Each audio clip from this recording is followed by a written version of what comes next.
Class 11th की math की class के अंतर्गत सर्किल के अंदर हमारी चर्चा चल रही है। हम यहाँ सर्किल के स्पेसिफिक क्वेश्चन सॉल्व कर रहे हैं।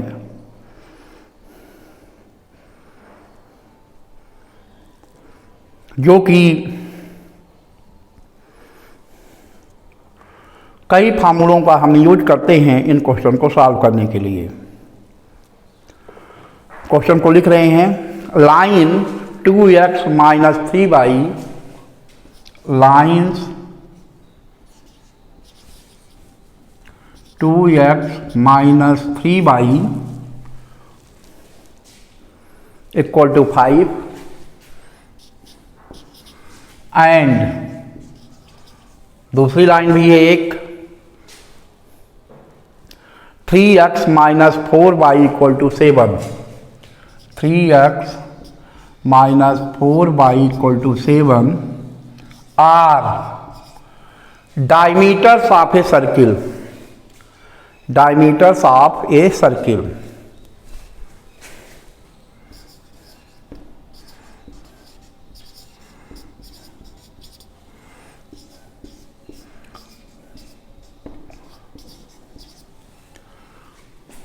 and area of circle is 154 centimeter square 154 centimeter square। find out its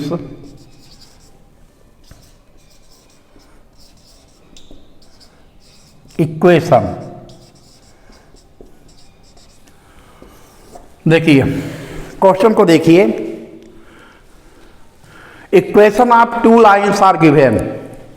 दो लाइन्स के इक्वेशन दिए गए हैं। Lines are 2x minus 3y equal to 5 and 3x minus 4y equal to 7 are two lines which represents the diameter of a circle. Equation of these lines represents diameters of circle and area of circle is 154 centimeter square. Find out its equation. तो हमारी ध्यान में बात ये आती है कि अगर किसी सर्किल का हम इक्वेशन निकाल रहे हैं तो उसके लिए हमें सेंटर के कोऑर्डिनेट चाहिए। वो कहाँ से मिलेंगे? तो डायमीटर के जो इक्वेशन दिए गए हैं उनको सॉल्व कर लेंगे, एक्स और वाई की वैल्यू फाइंड आउट कर लेंगे। वो इन डायमीटर्स का पॉइंट ऑफ इंटरसेक्शन होगा और जो पॉइंट ऑफ इंटरसेक्शन होता है डायमीटर्स का वही सेंटर होता है। तो लाइंस के जो इक्वेशन दिए गए हैं यानी जो डायमीटर्स इक्वेशन दिए गए हैं 2x minus 3y equal to 5 and 3x minus 4y equal to 7, इनको सॉल्व करने पर x और y की जो वैल्यू आएगी वो सेंटर हो जाएगा।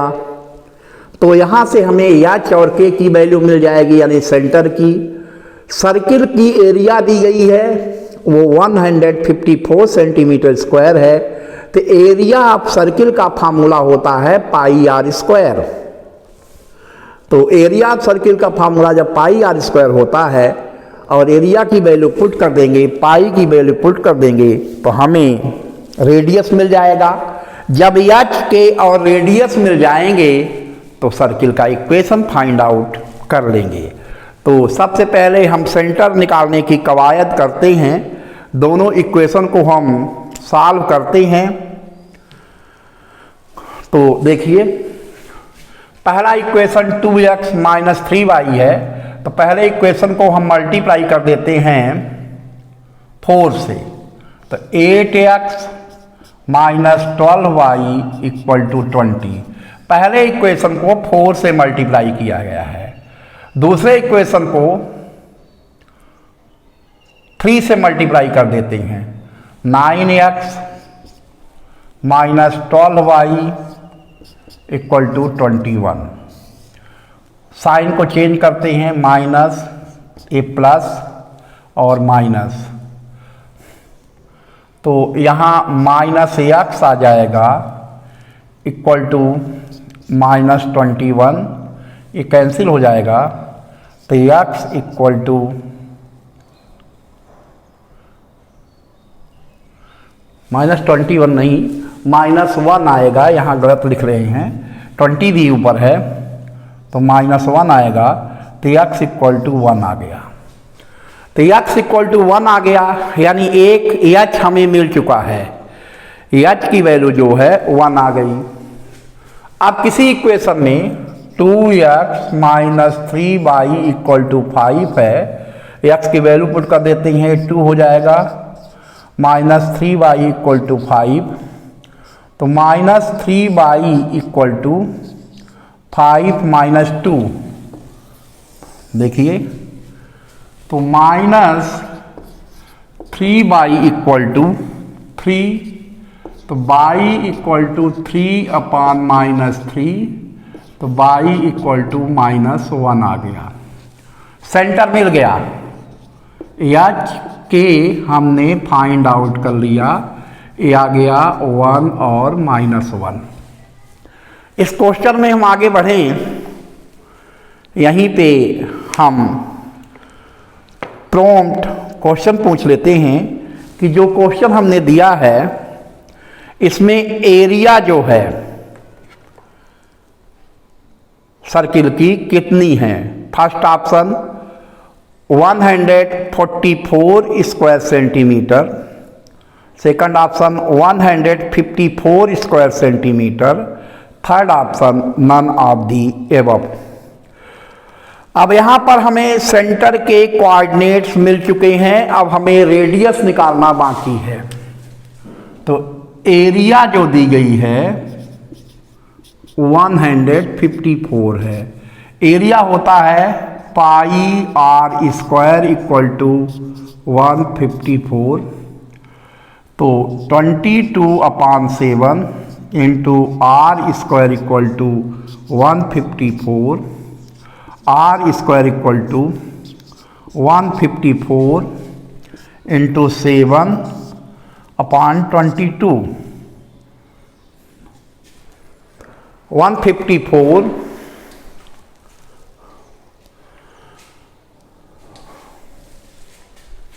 इंटू 7/22, 22 से डिवाइड करेंगे तो ये 7 आ जाएगा, तो r square equal to 7 into 7, तो आर इक्वल टू 7, तो रेडियस जो आ गया 7 यूनिट आ गया। अब हमें एच भी मिल चुका है, के भी मिल चुका है और रेडियस भी मिल चुका है। देखिए तीनों चीजें मिल चुकी हैं, एच और के भी मिल चुका है। Here we have find out h k and radius. तो एच के कैसे मिला है आप बोर्ड में देख सकते हैं। पहले इक्वेशन को हमने मल्टीप्लाई किया है 4 से और दूसरे इक्वेशन को मल्टीप्लाई किया है 3 से, फिर उसको हमने सॉल्व कर दिया है एलिमिनेशन मेथड से। ये सिंपल सी चीज़ है, प्रीवियस क्लास में यानी 10th में आप पढ़ चुके हैं ये। तो x की वैल्यू आ गई है 1 और y की वैल्यू आ गई है -1। ये पॉइंट ऑफ इंटरसेक्शन है दोनों लाइंस का, और दोनों लाइंस का जो पॉइंट ऑफ इंटरसेक्शन होगा वही रिक्वायर्ड सर्किल का सेंटर है।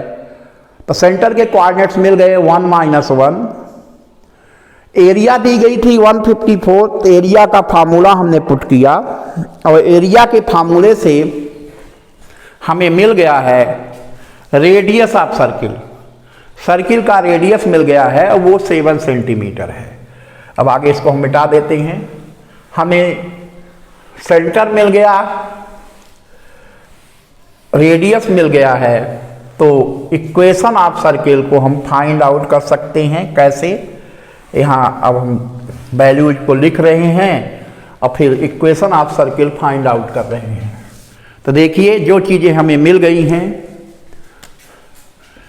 एच और के मिल गया है 1 एंड -1, ए मिल गया है 7। सर्किल का इक्वेशन होता है x minus H square plus Y minus K square equal to A square. तो x माइनस 1 का स्क्वायर प्लस वाई प्लस 1 का square equal to 7 square. Solve कर दीजिए।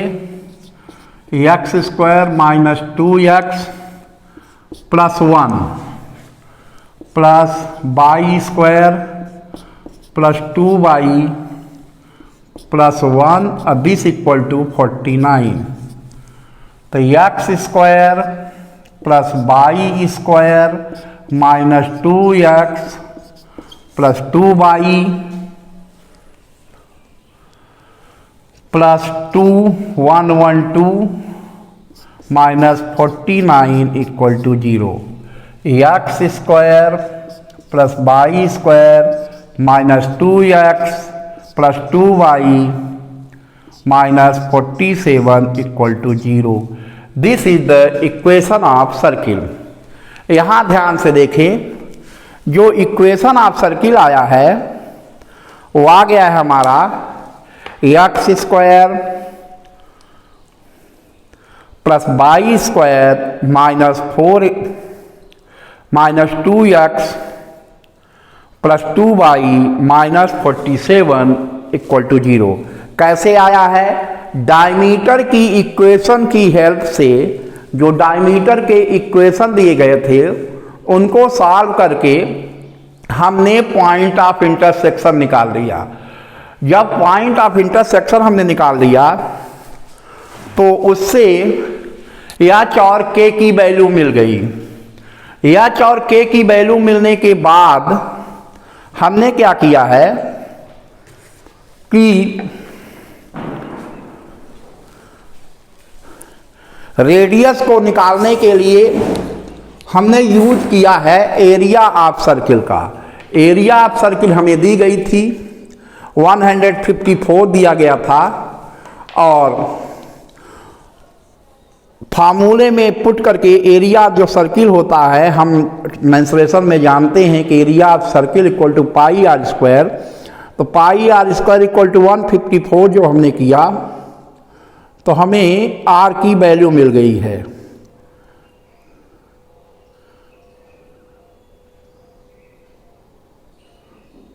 आर की वैल्यू निकाल लेने के बाद हमें सेंटर भी मिल गया।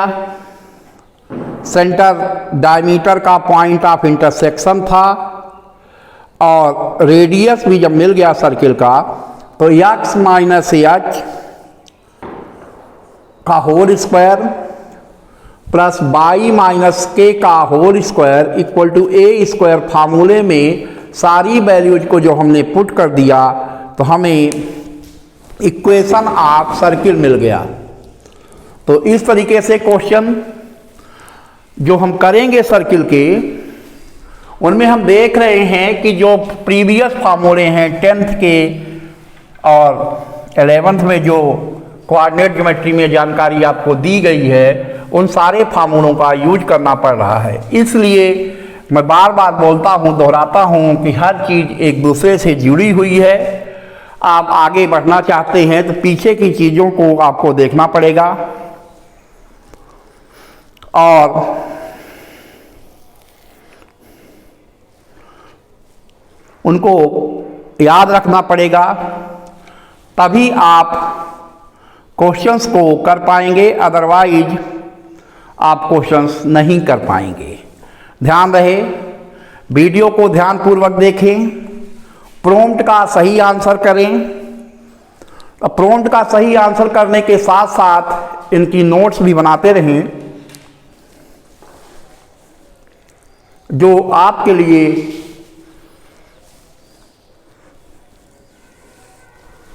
काफ़ी महत्वपूर्ण है, एग्जाम के समय रिवाइज करने के काम आएगी। मेरी बात को मानकर अगर आप कार्य करेंगे तो मैथ्स में अच्छे मार्क्स आप गेन कर सकते हैं, अदरवाइज मार्किंग आपकी ठीक नहीं होगी। धन्यवाद।